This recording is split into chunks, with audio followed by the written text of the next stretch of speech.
More on President Xi's state visit to Russia. I'm joined here in the studio by Yuan Sun. She's the director of the Stimson Center's China program. So some of the words exchanged during this meeting between the two leaders: unprecedented, elevate relations. What is your read on the visit so far?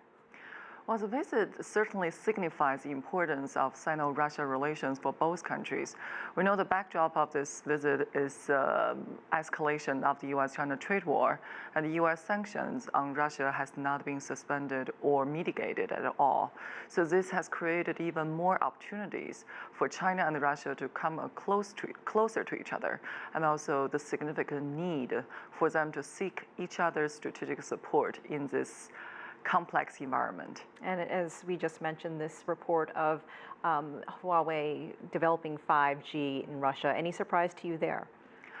Not really. We know that China has been calling for other countries not to boycott Huawei because of the security concerns raised by the United States.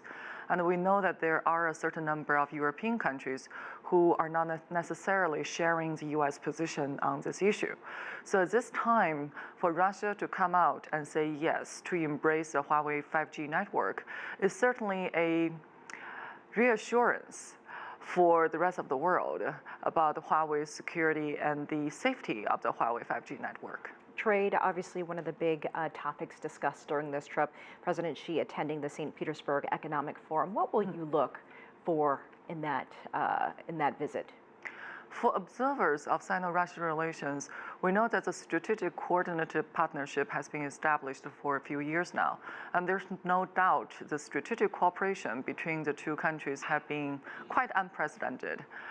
However, the downside or the weakness of this bilateral relations has always focused on the economic side. China is Russia's largest trading partner, but Russia is only number 10 trading partner for China.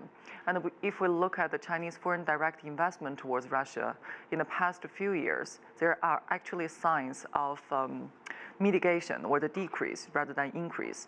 So the economic relationship is not necessarily in line with how important this relationship is for the two countries politically. So I will look for signs of new agreements in terms of how to enhance Chinese investment in Russia and how to enhance Russia export to China and bilateral trade. They seem to be on the same page in a lot of other areas, especially given what's happening around the world. You have the Korean Peninsula trade, as you mentioned, Venezuela even. Yeah. What message do you think both leaders are trying to send to the rest of the world with this visit? We always say that among U.S., China, and Russia, there is a strategic triangle. And the strategic triangle has existed for a couple of decades now. So at this time, with U.S. adopting a relatively negative policy towards both Beijing and Moscow, for Beijing and Moscow to come closer to each other, I think the biggest message is sent to Washington, that if you are isolating us individually, we're going to come closer to each other and support each other on our international agendas. And that will certainly become an obstacle for U.S. to pursue its future agenda regarding both countries and on international affairs. Yuan Sun, thank you so much for your time. Thank you for having me.